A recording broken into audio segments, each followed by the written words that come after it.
He got up, stepped in front of me as I was signing soldiers in. Sounded like somebody just started yelling out, Allah Akbar. Yelled Allah Akbar and started shooting. Yelled Allah Akbar, which God is great, twice.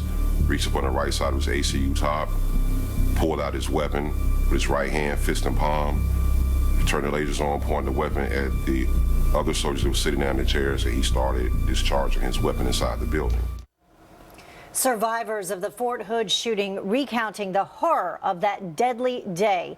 And they are joining with the families of those killed in this new video, calling on the Obama administration to declare the rampage a terror attack. The government classified it as workplace violence, and that means the survivors are ineligible for the Purple Heart, and the families of those who lost their lives are not receiving the same benefits as those killed in combat. Sergeant Alonzo Lunsford was only about 5 feet away when Nidal Hassan opened fire. He was shot 6 times, and he joins us now with some more insight. Thank you so much, first of all, for your service, and secondly, for joining us today. Well, thank you, ma'am, as well, for having me on the show. Sergeant Lunsford, tell me where you were when the shooting happened, and walk us through that day and tell us what happened to you. Absolutely, ma'am. I had just relieved one of my soldiers so they can go eat lunch, and I was at the very front of the SRP building when the shooting happened. Whereas Major Hassan he was sitting to my right, and he walked across in front of me, and he had said something to one of our civilian workers, one of our coders, and after she vacated her workstation, that's when he turned around and he yelled Allah Akbar twice. And at that time, he was reached up under the right side of his ACU top, and he pulled out the weapon. And when he pulled out his weapon, it wasn't a weapon that normal service members would regularly see. And by him saying Allah Akbar twice in a loud voice, as if you call a medical building to attention, which you never do, is that everyone was basically stunned. And so when he put the weapon in his right hand, fist and palm, and started pointing it at the other soldier sitting down, discharging his weapon, when he was discharging the weapon, it really didn't sound like you were firing a 9mm or 45 or 38 for that matter. And everybody was kind of stunned and paused for a sec until he started hitting his targets. At that point, I had went to the crouch position behind the partition I was standing behind while I was checking soldiers in. Soldiers that were standing in front of me, everybody dispersed. And we had soldiers coming into the building and going out of the building, the corridor. At which time, that's when one of Dr. Cahill, our civilian PA, had rushed in with a chair, and that's when he discharged his weapon, Dr. Cahill, and he put him down. So I went from the crouch to the prone. So, Sergeant Lunsford, you yes. saw a colleague get hit right next to you, and then you were hit yourself. Where were you wounded? Well, my first wound was above my left eye, and the bullet went between my brain and my skull and exited out of my left ear. And then I was hit once more in my back inside of the building while I was laying on the floor trying to crawl behind a desk. So in all, you were shot 6 times, correct? Yes. Now, yes. Why do you think, it's been nearly 3 years since this shooting, why should it be declared a terrorist act? Because that's exactly what it is. And the supporting documents that says it's a terrorist act was one on February 15, 2011. That's when the ticking time bomb report was made public in front of on the Senate floor. The report went out initially on the 19th of November 2009. That's when it was started. And so they finally finished the report, and it came out on the 15th of February. And in the ticking time bomb report, it talked about all of the issues and signs that Major Hassan was displaying when he was at Walter Reed before coming to Fort Hood. Further to support that was when the Webster report came out, and it talked about his emails with Anwar al-Awlaki.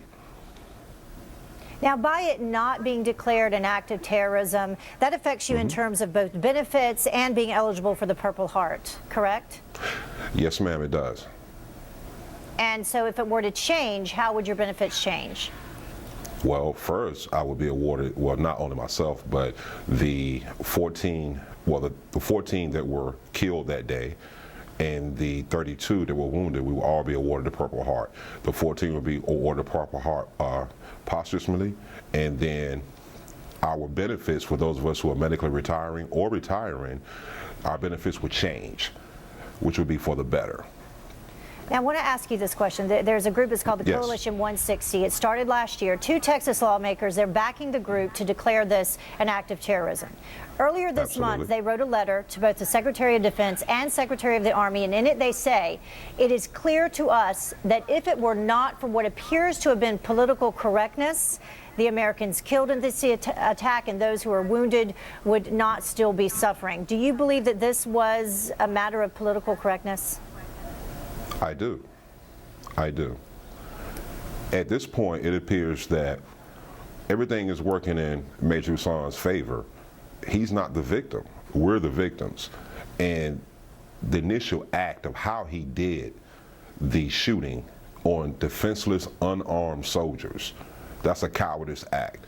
And then for him to do it in the name of Allah, to say that that was his jihad, that's just not correct. You know, some of the people who recounted what happened that day, they talked about his eyes, and they said they looked like a shark. I know that you're looking forward to seeing him in court. What would you have to say to him? Well, first I would have to say to him was that myself being North Carolina born, 6 shots didn't put me down that day, because the American spirit, the spirit of a warrior, and being an American soldier would not allow me to die. And so if he really wanted to perform his holy war, just meet me hand to hand straight up, and then we'll see the better man will win. Also, it's the effect that it has on our young people, because every kid wants to be in uniform at one point in their life. And so when they see us in uniform, we're portraying an image of pride. What the American people are built upon, what our country was built upon, is that pride. And for him to have the audacity to don our uniform and to secretly decide that he's going to kill innocent, unarmed soldiers on U.S. soil is just preposterous, and it's sad. And for him to even go as far as wanting to wear a beard for religious beliefs, he didn't have a beard that day. It doesn't make a difference. And I am equally upset with the Department of Defense and with the administration and how it's going, where they're denying us this, and it's like they're tap dancing. Because if you look at it, if it quacks like a duck, it's a duck. If it lays an egg, then it's a chicken. But if you hang with champions, the king of the jungle, then you can go forward and you can defeat the enemy. As well as we have eyes on the enemy has eyes on us. Sergeant Lunsford, so, thank you. Yes. Thank you so much. We really appreciate it. I, too, am North Carolina born. I'm very proud of you, and thank you for joining us today. We appreciate it. And I know a lot of folks agree with you, certainly. Greg? Very courageous man, and we appreciate him being with us. And our thoughts and prayers go out to the families of the 13 people who were murdered that day. And the 30 others who managed to survive but were wounded and are still struggling to get their lives back together. And it's an awful thing. Yeah. I suspect that most Americans would be utterly shocked and stunned to regard this as a workplace violence. Yeah, when a radical Islamist engages in an act of terror. Right. All right. And for all those families affected, I mean, really it is key, the benefits that they deserve, because it was, you know, an act of war that was going on, an act of terrorism at that moment. All right. We'll be right back. Don't go away.